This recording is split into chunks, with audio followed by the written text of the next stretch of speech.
Hello everyone, welcome to मुस्तारा Khatoon channel. Director of education ने guideline जारी कर दिया है government Sarvodaya Vidyalaya school admission के बारे में। नर्सरी केजी और क्लास 1 में एडमिशन होना है और उसकी शेड्यूल जारी हो चुकी है। 11 अप्रैल 2022 से एप्लीकेशन फॉर्म भरा जाएगा।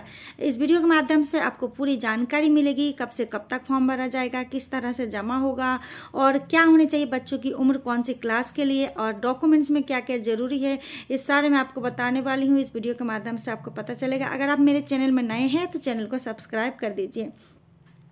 11 अप्रैल से फॉर्म भरा जाएगा नर्सरी केजी और क्लास 1 के लिए। गवर्नमेंट स्कूल है सर्वोदय विद्यालय स्कूल और उसकी टाइम यहाँ पर दिया गया है कि कब से कब तक भरा जाएगा। 11 अप्रैल से लेके 25 अप्रैल तक भरा जाएगा और इसमें टाइमिंग बताई गई है। टाइमिंग देखिए, यहाँ पर बताया गया कि कब से कब तक मिलेगा फॉर्म। 8:30 बजे से लेकर 11:30 बजे तक मिलेगा। मॉर्निंग शिफ्ट वाला स्कूल जो है जनरल शिफ्ट स्कूल उसके लिए, और 2:30 बजे से 5:30 बजे तक फॉर्म मिलेगा इवनिंग शिफ्ट स्कूल वाले के लिए। ये टाइम दिया गया है। आपको फॉर्म लेने जाना है तो 11 अप्रैल से कभी भी जा सकते हैं। 25 अप्रैल के अंदर आपको फॉर्म लेना है और जमा कर देना है। अगर आप चाहते हैं कि आपके बच्चों का अच्छे स्कूल में एडमिशन हो, नर्सरी में या केजी में या क्लास 1 में, तो आप फटाफट यहाँ आपके जो नज़दीकी स्कूल है वहाँ पर आप जाएंगे और इस तरह से फॉर्म लेके जमा कर देंगे भर के। और यहाँ पर बताया गया है कि अगर आप कुछ जानकारी चाहते हैं जो फॉर्म भरने में या किसी चीज़ में अगर किसी तरह की दिक्कत होती है, फिलिंग ऑफ एप्लीकेशन फॉर्म या और भी कुछ, तो वहाँ पे टीचर अवेलेबल होंगे। हेल्प डेस्क बैठा होगा स्कूल में, और या तो फिर SMC मेंबर होंगे। वहाँ से आप जानकारी ले सकते, पूछ सकते। बहुत ही अच्छी सुविधा है, तो वहाँ पर बताया गया है। और यहाँ पर क्या क्या बताया गया मैं आपको बता देती हूँ। अगर आप जहाँ रहते हैं वहाँ का सबसे पहले तो आपका आप दिल्ली के निवासी होनी चाहिए, तभी एडमिशन होगा। और जो सर्वोदय विद्यालय स्कूल है आपके घर के नियरेस्ट होनी चाहिए, यानी कि 1 किलोमीटर की दूरी तक होनी चाहिए। अगर 1 किलोमीटर की दूरी में कोई स्कूल नहीं है, सर्वोदय विद्यालय स्कूल नहीं है, तो आप 3 किलोमीटर की दूरी वाले स्कूल को चुन सकते हैं।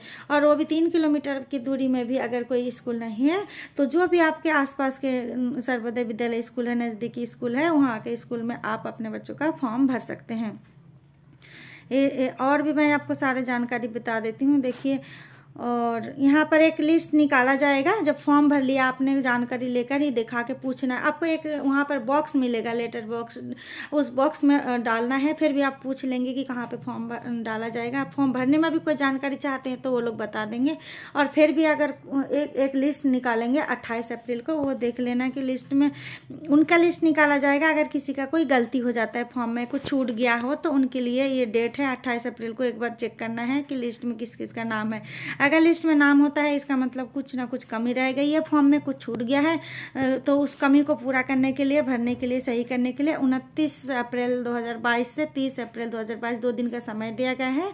आप स्कूल में जाएंगे और उसको फॉर्म को करेक्ट कर लेंगे, सही कर लेंगे, जो भी कमी है उसको दूर कर लेंगे। ये बहुत ही अच्छी खबर है, खुशी की बात है कि अगर कुछ फॉर्म गलत हो जाता है तो फॉर्म को रिजेक्ट नहीं किया जाएगा।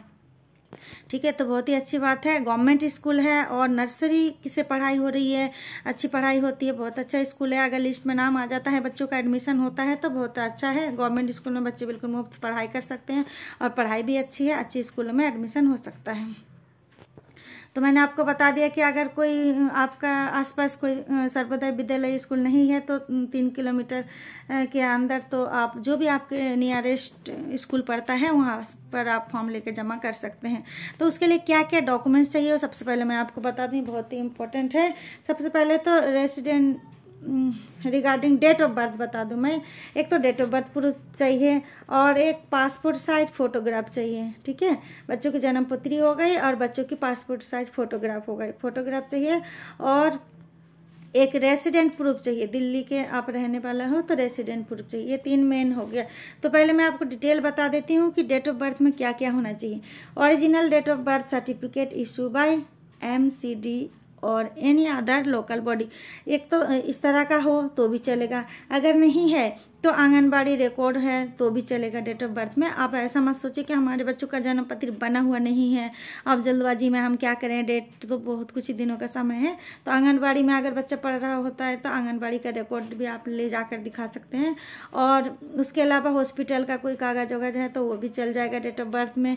उसके अलावा अगर कुछ भी नहीं है इन सब में से तो आप क्या करेंगे, यानी कि parents regarding date of birth parents लिख के देंगे।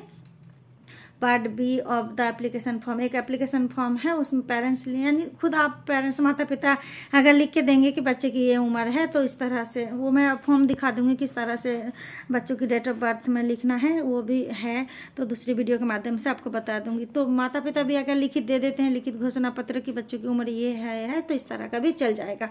वैसे तो ज़्यादातर बच्चों का जन्म पत्र बना हुआ होता ही है आज के टाइम पे। और पासपोर्ट साइज फ़ोटो खिंचवा लेना है, आपको बताना है पासपोर्ट साइज फ़ोटो खिंचवाना।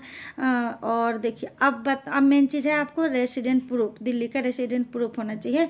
तो उसमें से इनमें से आपका कोई भी एक चीज़ भी हो तो भी आप फॉर्म भर सकते हैं। जैसे राशन कार्ड हो, अगर राशन कार्ड वगैरह नहीं किसी के नाम भी हो, उसमें पेरेंट्स वगैरह का नाम कुछ भी किसी पेरेंट्स का भी, और डोमिसाइल सर्टिफिकेट हो चाइल्ड का या पेरेंट्स का किसी का भी, और वोटर आई कार्ड हो एनी ऑफ द पेरेंट्स, किसी माता या पिता का किसी का भी अगर वोटर कार्ड भी है तो भी चल जाएगा।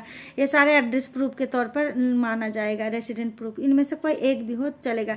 जैसे इलेक्ट्रिसिटी बिल हो तो भी चलेगा, बैंक पासबुक हो, ठीक है, और आधार कार्ड हो, आधार कार्ड तो आजकल होगा ही।